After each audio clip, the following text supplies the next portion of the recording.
morning, everyone. Nice to be back here with you.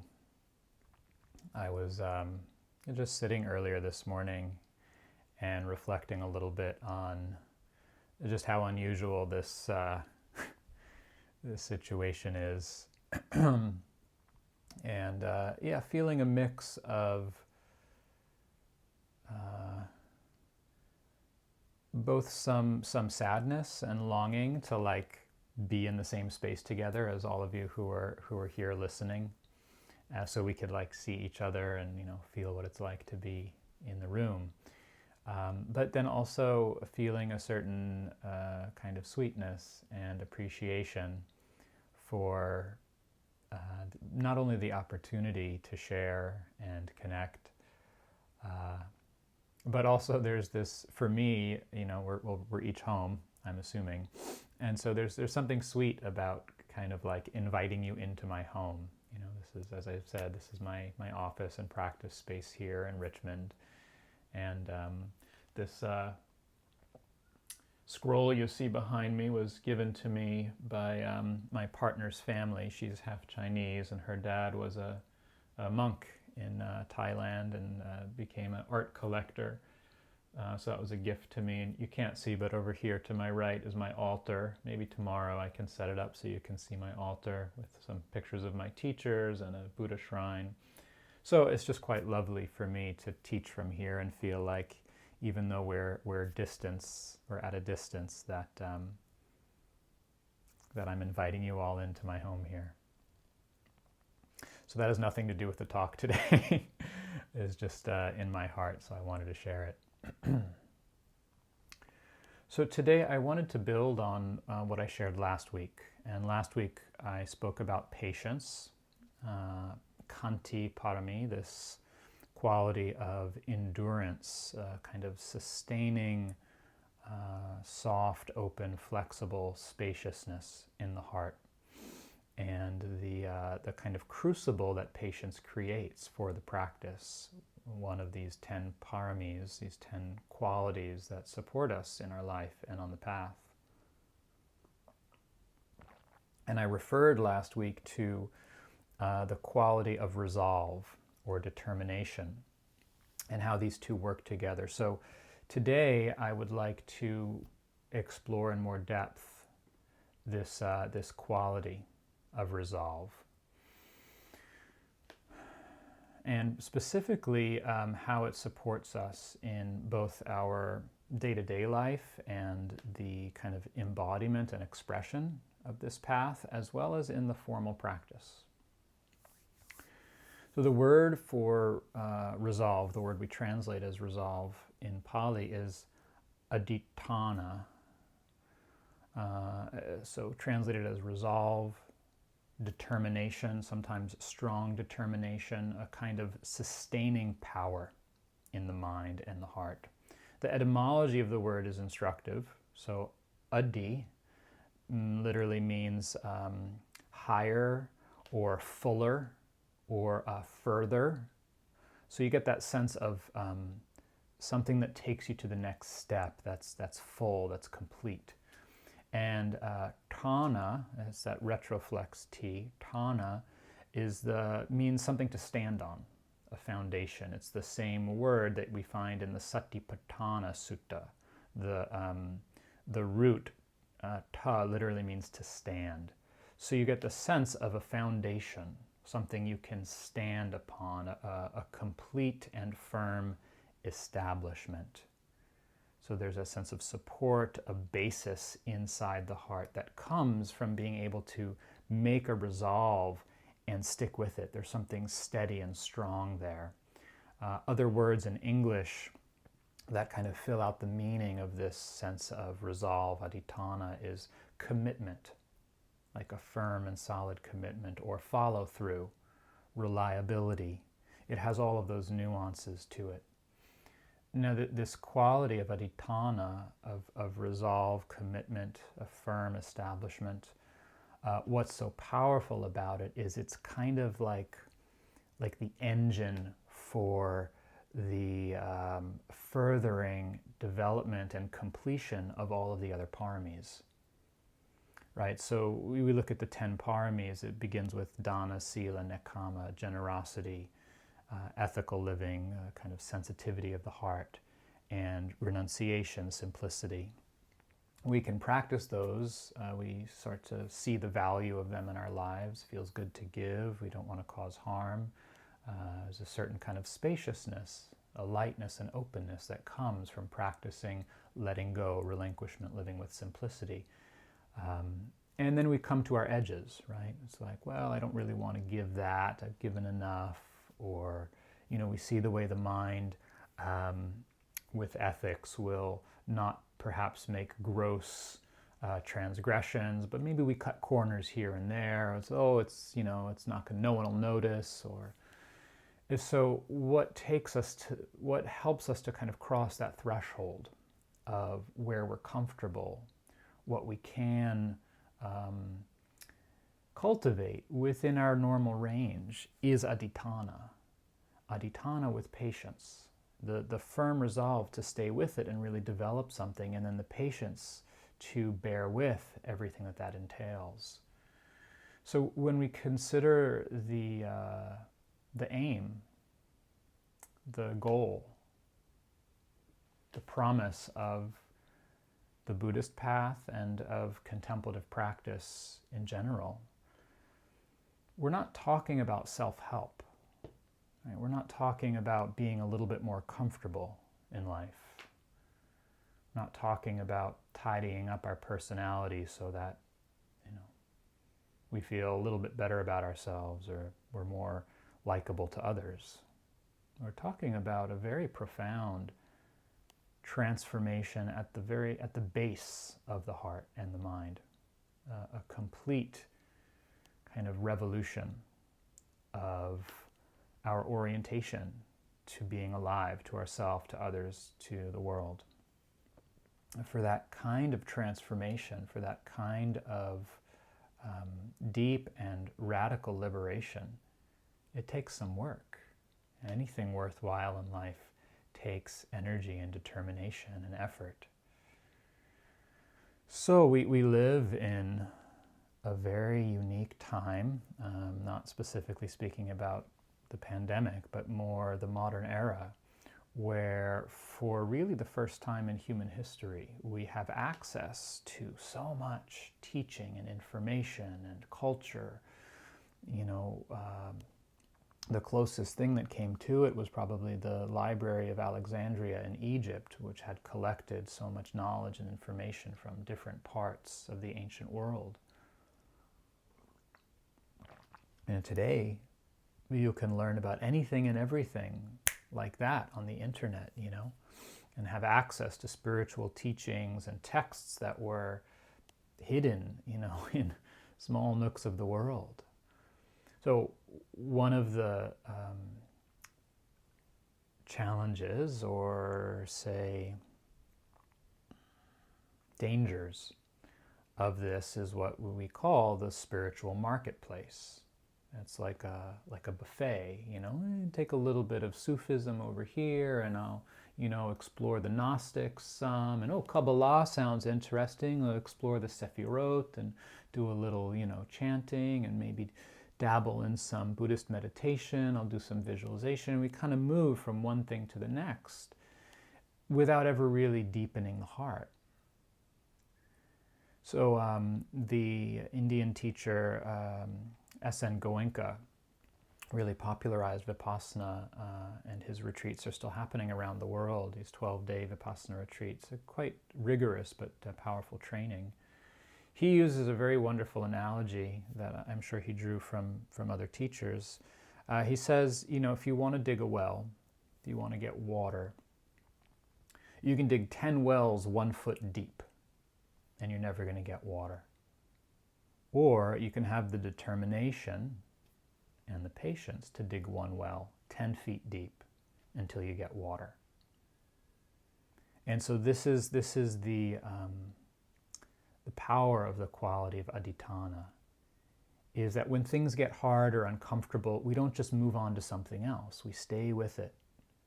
and keep digging, keep plumbing the depths of a particular practice, technique, or path until we realize the fruits. And this takes determination, it takes energy, it takes that firm basis inside to be able to work through the resistance, the doubt, to stick with the ups and downs that are inevitable in any endeavor, really. You know, we're not only talking about spiritual practice here, because these qualities support us in our life. So, you know, whether it's advancing one's career by getting a new degree or learning a new skill, or making your primary relationship as rich and nourishing as possible, or raising a child, or, you know, building a house. All of these take patience, determination, energy, a certain kind of wisdom and intelligence. So these qualities come to bear on all activities of our life and invite a richness and a level of fulfillment and satisfaction that's not available if we're not bringing them to the moment. So without this quality of strong determination, our intentions are fairly flimsy. You know, how can we follow through if we don't have that determination? And I think most of us experience this every year in January, where we make some, you know, very lofty resolutions, you know, and maybe we stick with it for a few weeks, and then eventually it tapers off. So why? Well, that firm foundation, that commitment and follow-through hasn't been cultivated. It's that quality that has the staying power to carry us through the inevitable tendency of the mind to retreat into its comfortable place and not stay with it when we come up against our edge. There's another aspect of the dominant culture here in the West that can get in the way of our spiritual practice. So not just the kind of sampling things or the tendency towards instant gratification, right, which is so reinforced by technology and that the pace at which our devices move, that we get that feedback so instantaneously. Our whole nervous system kind of gets wired to, how come it's not working? I want the results right away. And so the spiritual practice, the transformation of the heart, occurs on a different time scale. It's more like a plant blooming or a chrysalis opening. It takes its own time. It's an organic process, and so that one needs that determination and patience to bear with it. Another aspect of our culture, the dominant culture that is here in the West, that can work against us in spiritual practice is this association between freedom or liberation and not having any constraints. Kind of being, you know, free means I can do whatever I want. This is a passage from Ajahn Sucitto's book Parami. He says, when we first come to Buddhist practice, we may feel it's about freedom from commitment, that liberation is about openness, spontaneity, and being with the moment. The idea of being boundless and free is attractive, and we can assume that this comes around through not having any commitments or aims.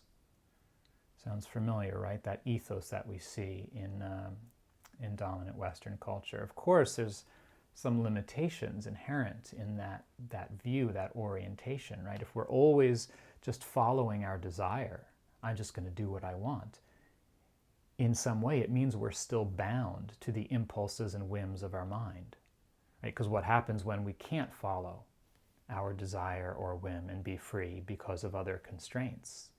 We haven't trained the heart to be free in those circumstances. So rebelling against structure and commitment and rules is just the other side of the coin, as being like overly fixated and obsessed with rules. You have to do it right. Everything has to be this way. You go to the other extreme, it's still in that polarity. We're still bound up in needing things to be a certain way. It's just the opposite way. So any freedom that depends on specific circumstances, externally or internally, like the absence of rules or constraints, isn't true freedom. That's not what the Buddha was talking about when he talked about awakening. So as we reflect on this, we perhaps start to recognize that deeper inner freedom comes not from getting our way, from not having rules or being spontaneous and free and open, but working through the reactivity and the rigidity of the mind. And to do that takes having this firm, steady inner basis. It takes resolve to be able to dig the well and plumb the depths of something. So how do we develop resolve? What are the different considerations in looking at this quality and how it can support us in both our life and our meditation practice? This is what I'd like to explore this morning with you for the rest of the time we have.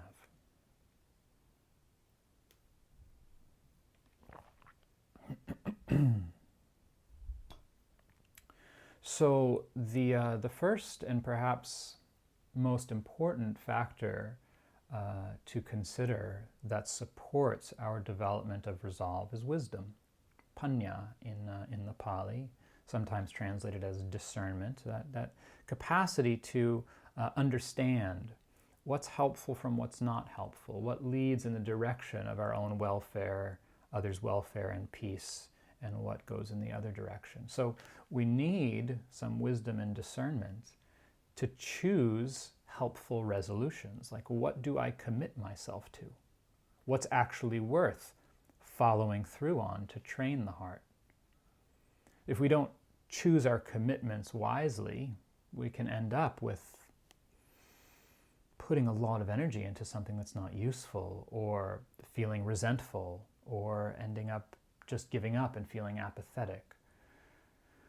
So, I think many of us have probably had experiences in life where we find ourselves, say, in a relationship that we have unwittingly committed to without really sussing it out, and finding this is not serving.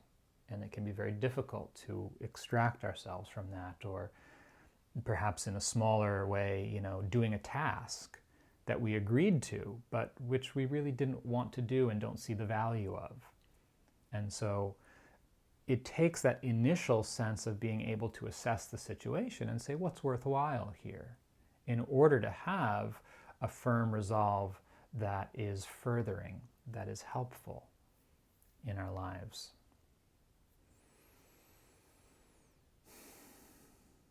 So one of the very common things we see in spiritual practice is this, particularly among young men. I know myself earlier in my practice, and some of my friends and colleagues, is a kind of, sort of macho, reckless, I'm gonna, achieve enlightenment and, come what may, and not really recognizing, not having wisdom about that. And that can show up in a lot of different ways. It can show up as, sitting for long hours without having the internal capacity to really do that, and injuring yourself, literally. One old friend who hurt his back early in his practice. Another friend who's today a meditation teacher who has a injury in his butt from having sat too long and not heeded the signals of his body. So it takes wisdom to know how to apply the mind and what to really firmly commit to, and when to be able to adjust. There's a phrase that a colleague of mine in the nonviolent communication world training that I do, Mickey Kashtan, uses that I love. She talks about strategic discomfort. And this is about a certain wisdom. To grow, to learn, means moving out of our comfort zone. If we just choose the things that feel okay, we don't grow, we stay complacent. But if we go past a certain threshold, we just get overwhelmed or flooded or shut down. It's also not useful. So there's this middle way. There's this middle ground of what she refers to as strategic discomfort. It's just enough discomfort to help us to learn and grow. It's that friction of the grain of sand in a shell that makes the pearl. Referencing the sutta that I referred to yesterday in the guided meditation. There's that sense of not too tight but not too loose either. So as we consider what resolves to take on in our life, what to commit ourselves to, what we want to focus on, both in our formal meditation practice and in our life itself as a cultivation, we need to take into account our capacity. Well, what am I working with here? The great Thai forest meditation master and teacher of the last century, Ajahn Chah from Thailand, he had a wonderful analogy for this, speaking to some of his monks and practitioners. He said, you think you're working, he's talking about the mind and the body as a vehicle for awakening. And he said, you think you're working with an 18-wheeler, truck, this big engine and this huge mass and momentum. He said, but really you're just pulling a little child's wagon. So there's a level of honesty we need with ourselves to determine what resolves are useful.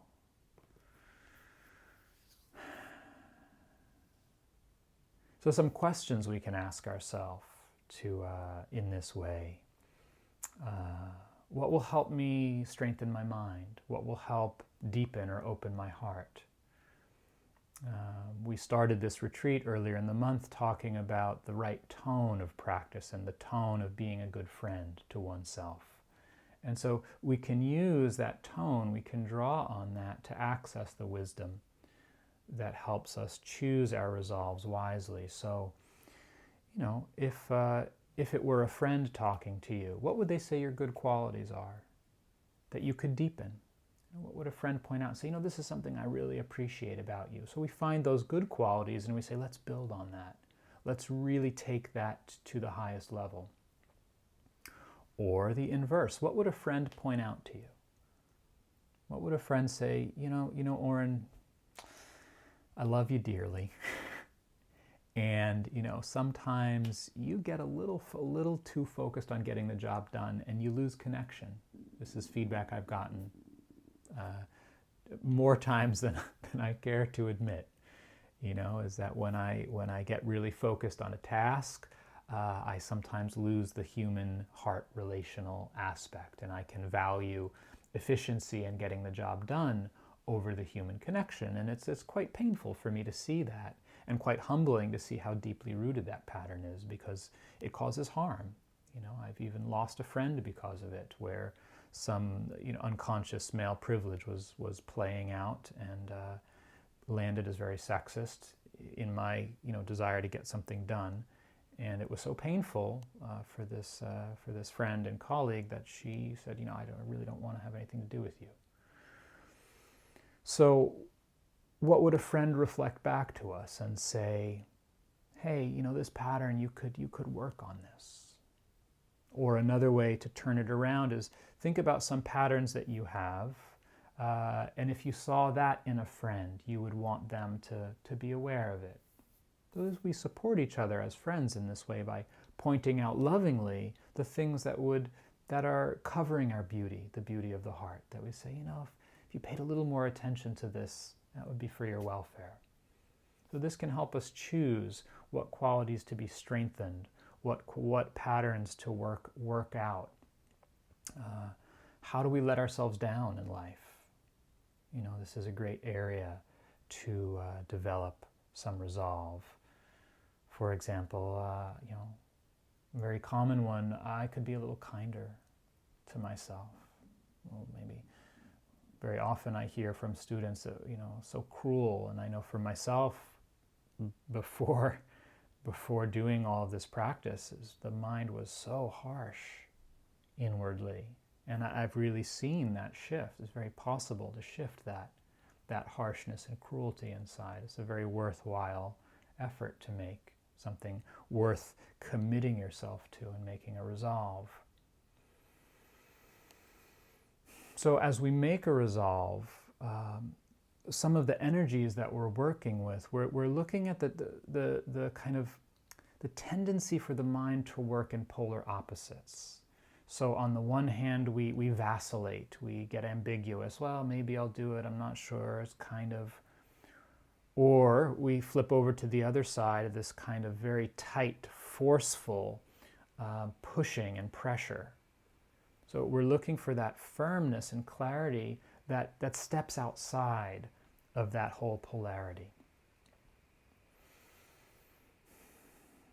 So the wisdom is to choose the resolve, what's going to be helpful for me, knows that what my capacity is, and then the factor of sampajanya, this full awareness, a kind of intuitive knowing and understanding, keeps track of what's happening as we practice with a resolve. It gives us feedback to know, okay, how's this going? Is this helpful? Do I need to adjust? So I referenced Goenkaji a little bit earlier, this very powerful, well-known teacher from India.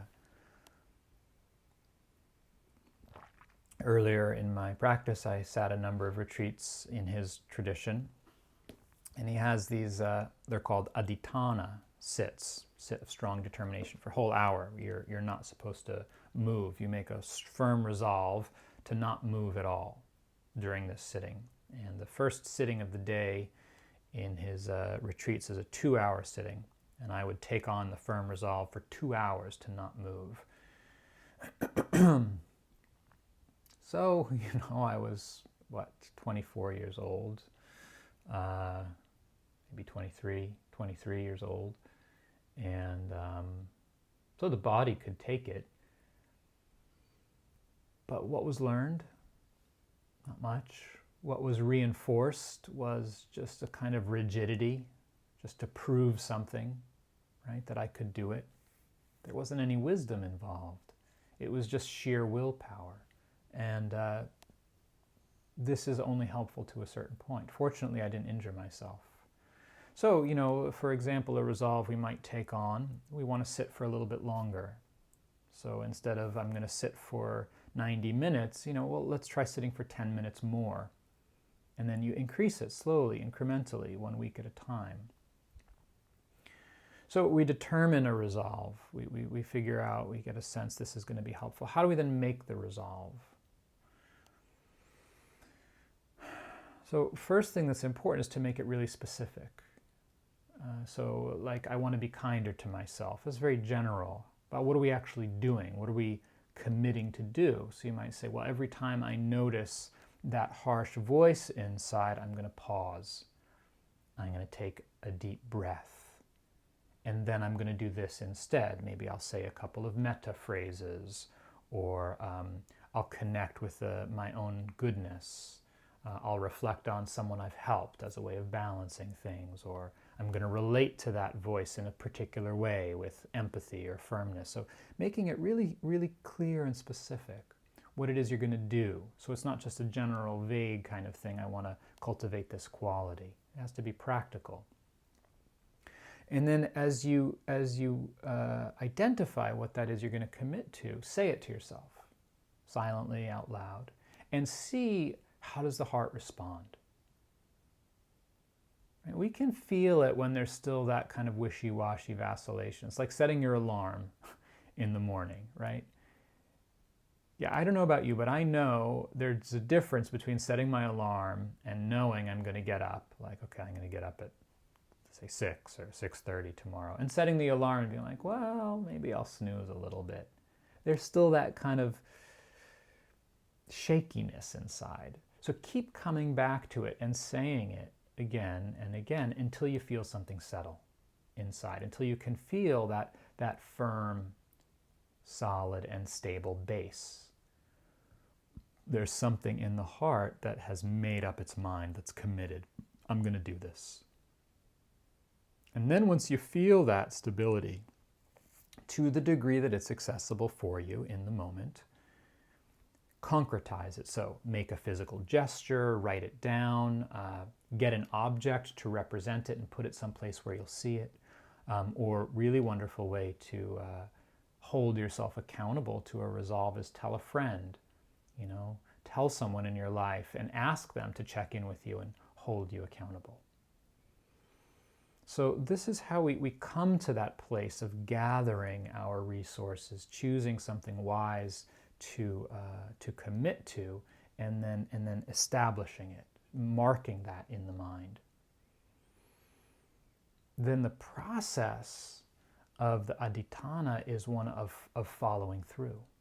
And this is where the patience and the aditana work together. It's not that kind of blind, narrow fixation. I'm going to muscle through this no matter what, but more of an opening. As we encounter the inevitable resistance, whining, the not wanting, the rationalizing, the avoiding, the straight up forgetting that comes up, can we bear witness? Can we use our practice of mindfulness and kindness and clarity to open to what's happening and just continue to stay with it? To witness how the heart and the mind respond in the face of a constraint, of a self-imposed constraint that has at its heart compassion and wisdom. This is for my welfare. I am voluntarily taking this on. And then you watch the mind kind of vacillate and struggle and resist, and you just keep holding the space. Yeah, that's okay. That can come up. The mind will do anything it can to convince us to get out of something uncomfortable. And you can watch it, you can see what happens if I follow that impulse. Then we simply reinforce those patterns and that chain, that being bonded to needing our preferences and comfort and things to be the way we want. Ironically, if we resist them, that kind of, I got to get out of this, I'm not going to do this, whatever it is, whether it's staying on a diet or exercising or addiction. I mean, all of this is addiction. Right? What we're talking about is that the mind and the heart are addicted to its own constructions and neuroses of operating in life. And the aditana, the wise aditana, reveals those constrictions and says, let's get free here. Let's take this one and work with it. And then obviously if we follow it, we fail, we reinforce it. But if we resist it, we also reinforce it. If we fight against it and say, no, don't do it, and we struggle and we tighten, we are still pushing against it and reinforcing it. So the path and the practice is one of witnessing it with awareness, staying with whatever comes up and allowing the heart to feel, to experience it with full awareness. And this is where the patience comes in, having the patience to bear with it. Like that image I used last week of starting a fire with 2 sticks of wood, that patience to just keep going, bearing with it, without needing to fix it or change it or resolve it or figure it out.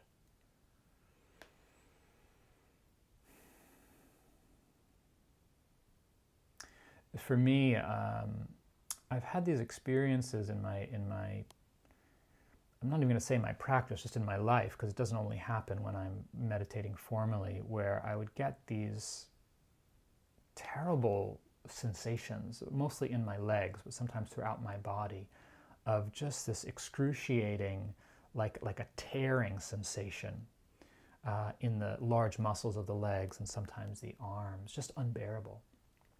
Often when lying in bed before sleeping, or sometimes when sitting, meditating. Later I've learned this is a medical condition sometimes called restless leg syndrome. It's idiopathic in nature. They don't know where it comes from. It passes eventually. It was very interesting to watch the mind. It's so unbearable, so unpleasant. And the mind is sitting there going, I can't bear it, it's too much. And this is where the patience is just one moment. You just breathe. Okay, out breath. Feel the intensity of it. And one moment, and witnessing the sirens of the mind, I can't bear this. And one moment at a time, finding, I am bearing it. This is how we develop the strength of resolve. Not by cleaning up the mind or making it, look pretty and attractive inside or out. Not by having some ideal experience or, being the perfect meditator and never having doubt or sleepiness or restlessness, but by bearing with all of it. By consciously witnessing, opening to, and experiencing intimately everything that comes up.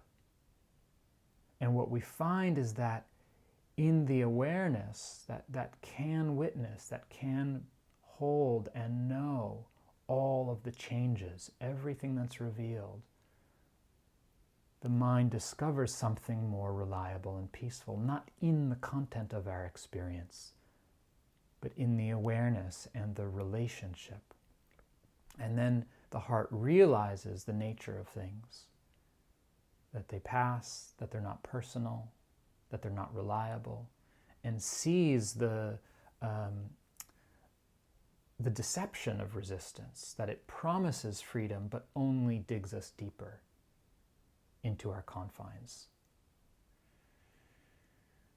A very powerful image that comes to us from the Buddha about resolve.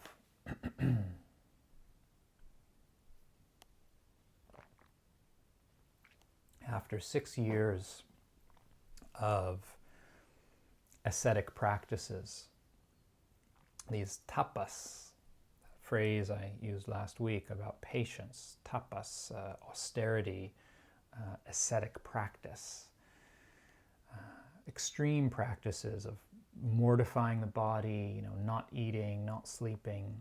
The Buddha finally discovered this middle way, that it wasn't through these extremes of indulging in sense pleasure or, denying the body, that the way through to freedom was transcending those extremes.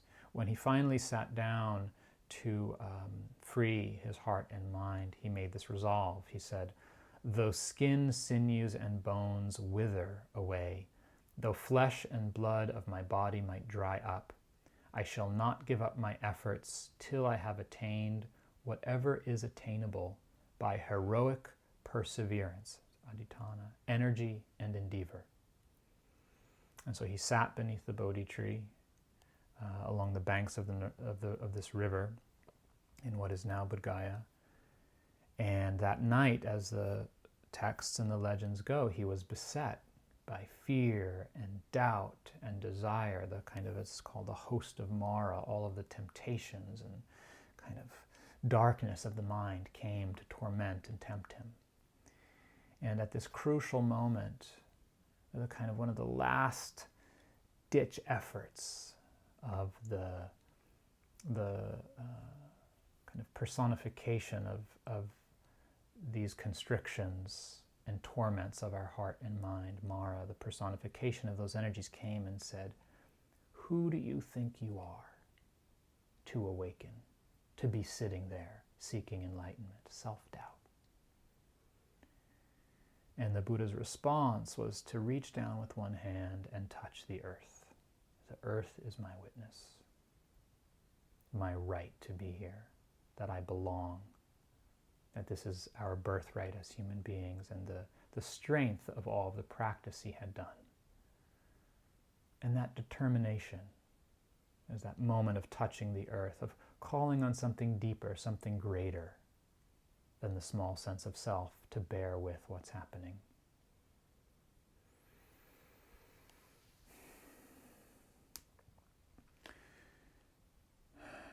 So in this witnessing, in this being with what happens, the actual work of resolve, the process of cultivation that it entails, wisdom is still present. It's our intelligence kind of reevaluates and supervises what's happening and is able to adjust. It moderates things. So the key here is the graduated training. We take it one step at a time. So you make a resolve, say, for a week, and you observe, and then reevaluate. So at the end, you can step back and reflect and say, okay, how did it go? What did I learn? Was this a useful aspiration? Was this within my right range or capacity? Did it challenge me enough? Was it too much? Is there some other support that's needed? Right? And so it's not that we're like hell-bent on something no matter what. There's this narrow, blind fixation, but there's the ability to adjust and to modulate as we get feedback. So the method here, the insight here, is it's not about succeeding or failing. It's not about I win or I lose, I get it right or I get it wrong. The point is to learn. And if the point is to learn, everything is information. Everything is fuel and fodder for awakening. So if the resolve is held properly, with kindness and compassion, with interest, with a deep intention to learn and for our own welfare, then, quote, failure, not being able to make it and follow through, is just more information. It's just part of the learning. Winston Churchill, in one of his Dharma moments, he said, success is the ability to go from one failure to the next with no loss of enthusiasm. And the author and motivational speaker Alan Kay, he once said, if you don't fail at least 90% of the time, then you're not aiming high enough. We're so afraid of failure, so afraid of what it might mean, what it might mean about who we are. There's a powerful quote from Malcolm X from his autobiography. He wrote, children have a lesson that adults should learn, to not be ashamed of failing, but to get up and try again. Most of us adults are so afraid, so cautious, so safe, and therefore so shrinking and rigid and afraid that is why so many humans fail. Most middle-aged adults have resigned themselves to failure. So taking that sting out of the perception of failure, that's not what it's about. It's about trying and learning from whatever happens. So ultimately, the aim, the trajectory of these resolves is to free the heart. It's not about becoming a better person or being more attractive or likable, although that unfolds, that's a byproduct, but that's not the goal.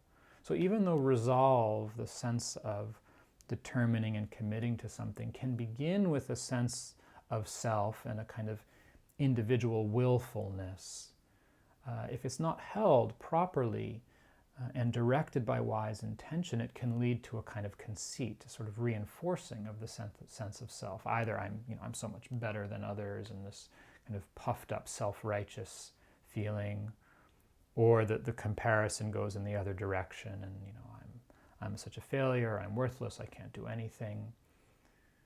And even on more subtle levels, as we take on different resolves in our life and our practice, if we're not looking deeply, they can begin to reinforce the idea of a person, of someone doing something to get somewhere in the future. And there we are, caught in time again.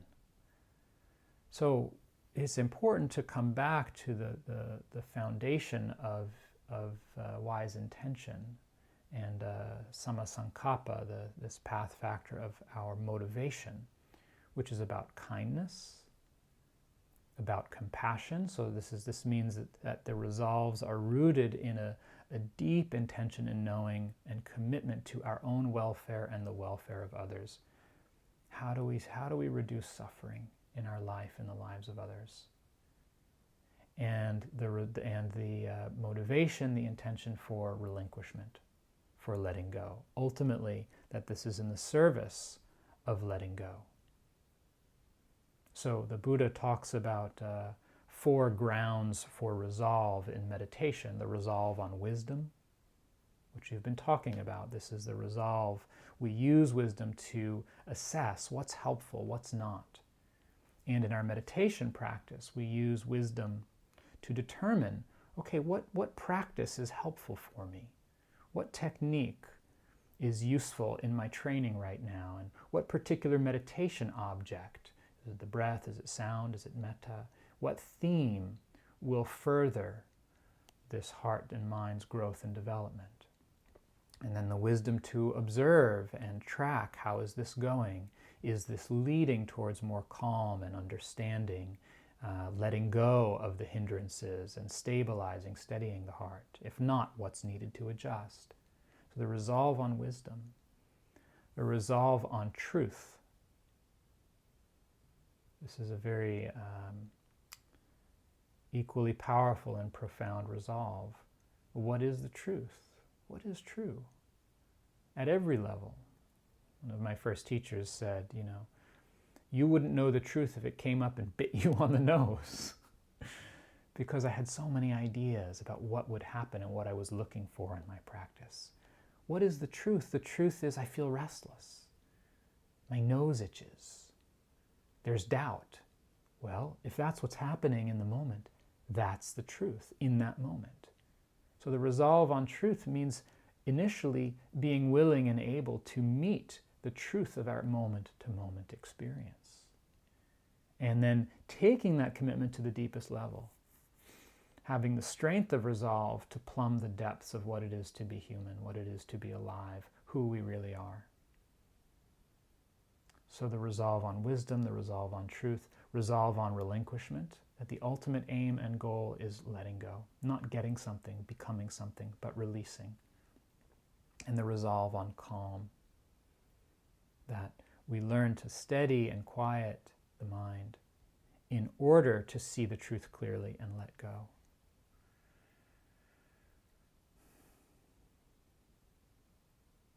So without this quality, it's very difficult to make progress on the path. We end up taking a few steps down the trail and then taking a break and eating some peanuts. As soon as it gets hard, I'll take a break, or I can go back to that other place that was nicer. We can get in these eddies in our practice where we get stuck in kind of feeling peaceful or quiet or thinking about things and not continuing to penetrate.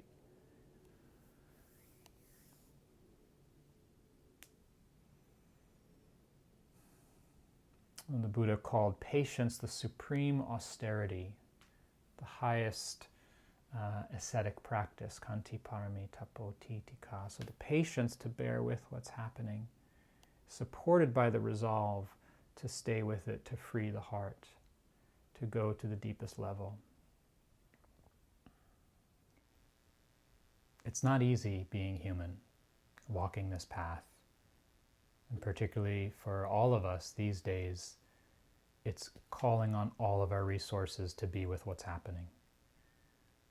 The Buddhist teacher, Bhikkhu Bodhi, translator, put it very simply, the power of this quality, when he said, to arrive at the goal and complete this path takes only 2 things: to begin and to keep going. It's this quality of strong determination, of resolve, that allows us to keep going, to persevere, together with patience, when things are hard, as they are for so many of us right now. So I offer these reflections for your consideration today. Please take what's useful, and the rest you can just leave aside.